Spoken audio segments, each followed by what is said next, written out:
Well, welcome to a rather windy, wet day. We're in the middle of storm something or other. Now I'm now looking again at my little Honda CG125, which actually has a running problem, which is unusual for a Honda CG125. It runs fine at low speeds, or the sort of first half of the throttle, but if you really open it up, which you have to do with a CG125, it kind of dies. It starts stumbling, and so my initial thought was, oh, it's the fuel, it's not getting enough fuel. Main jet's maybe blocked. So I was riding along, opened up the throttle, it started doing its splittering and stumbling, and I opened the choke lever up, or the fuel enricher lever, because I don't think they're not really chokes anymore, they're fuel enrichment. So I opened it up and it just died even more, spluttered straight away like it would normally do if you put the choke on when you were running along. So I don't think it's lack of fuel at high throttle openings. I stopped and took the spark plug out. It's not fouled with fuel, it's not particularly black looking. So I'm not totally convinced it is the carburetor, but it's probably either carburetor or ignition. So what I'm going to do to start with is take off the carburetor. It's years and years since it was removed. There could be some dirt or something in it causing problems. I'm not convinced it is, but I just want to eliminate it before I go any further.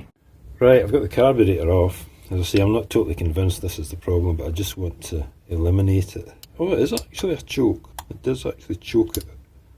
Okay. I know it's not a GIS screwdriver. Those that are into older Japanese bikes will know what I'm talking about. I don't think I've ever had an old Japanese bike that didn't have rounded off screws and damaged screws, because nobody had GIS screwdrivers. Right. That's pretty clean looking. A tiny little bit of something there, but not much. Float doesn't seem to have petrol in it or anything. Jets look okay. I'll give it a blast with some air, and yeah, I can see light through the main jet. Don't think there's a problem in there. I'll give it a blast with some air and some cleaner. And there's the throttle slide. The needle. It all looks fine. Right, I've got the tank back on, I've got some fuel running into the carburetor. I say the carburetor looks fine to me. I'll just start it up, make sure it's still moving.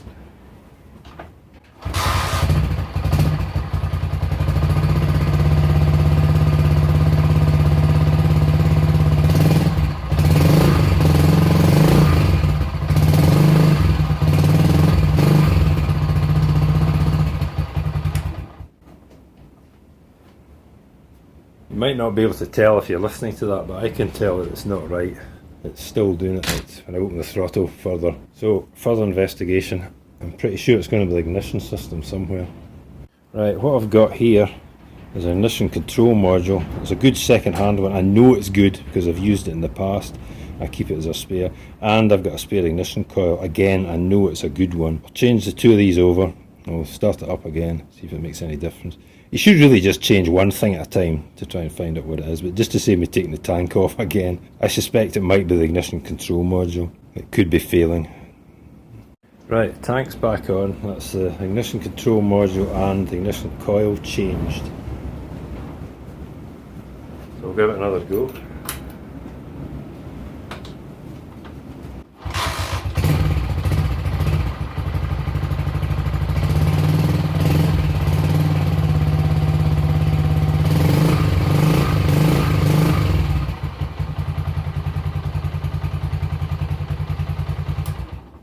Well, that actually sounds like it might be better. So what I better do is take it for a run on the road. Into the storm. I think the rain's off, but the wind's certainly not dropped.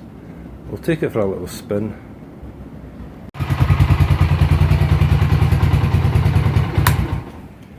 Well, my waterproof camera that I usually have on my helmet, I forgot to put it on charge. The battery was flat, so I took any video of me going along there. I didn't get very far anyway. As you can see, we're going by the tank and the seat. It's absolutely pouring down out there. It's still doing it, still not running right. So I'll need to think of something else to check. Right, I took the side cover off the engine here because this is the last part of the ignition system in here. I don't know how well you'll be able to see this, but I've highlighted them with marker pen. That's the direction of rotation. That's top dead centre. It goes against that mark there. That says F, so I presume that's like the firing point at idle. And you've got two lines further on here. Well, it's actually before So I'm assuming that's like full advance. And I've noticed something interesting. I'll just start it up and let you see.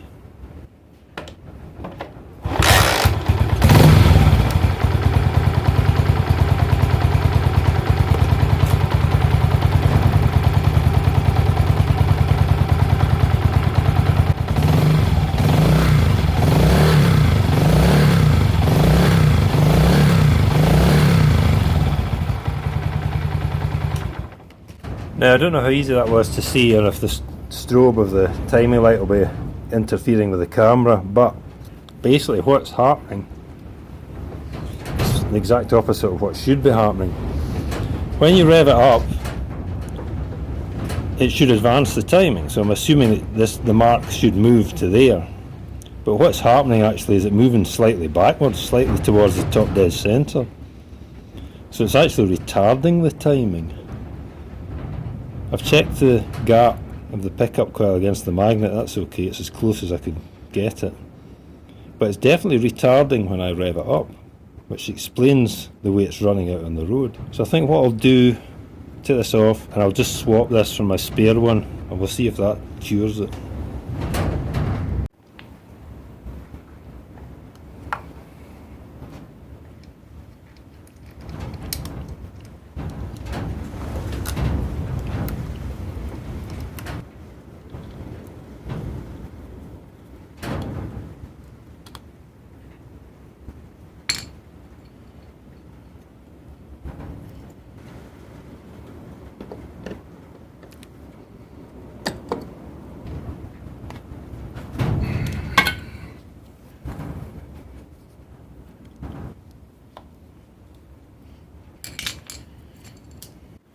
I forgot to put this little plate on that holds the cables, so I have to take the flywheel off again. If this isn't the problem, then I'm going to start to struggle to figure out what's going on here, because there's nothing else left to replace in the ignition system except the actual wiring. Right, I'll set it up again and we'll try it again.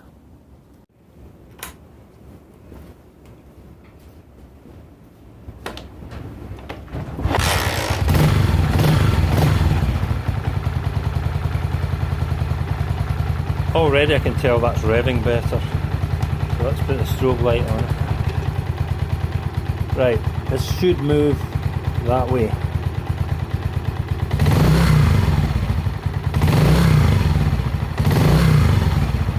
And that is a huge difference.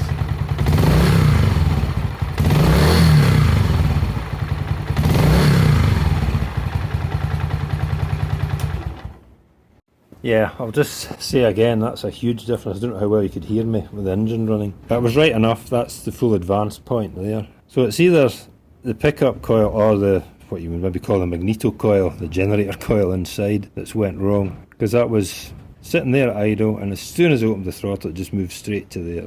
I could feel it straight away, I could hear the difference, just even when it was ticking over. Right, okay, I'll get it all stuck back together.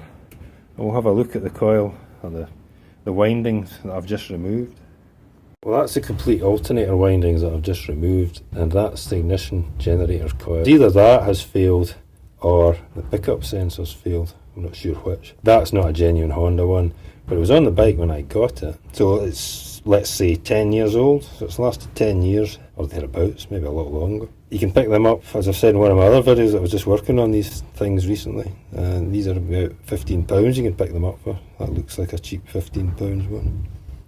I did remember back in the summer when it was getting really hot, there was a trip I went away to Laggan station. It was a very, very hot day. The bike was getting kind of difficult to start when it was hot, and it was kicking back a bit, so that might have been the first signs. But anyway, that's good, it's fixed. Hopefully that slightly unusual problem will have been of use to some people. Really, it was the end of everything I was thinking of checking. Carburetor seemed alright, fueling was alright, changed the ignition coil, changed the ignition control module, which I think is the proper name for them. They get called all sorts of things, CDI units and igniter boxes, but it turns out it's either that or that. For what these cost, it's not worth trying to repair it. I'll just buy another one to keep as a spare.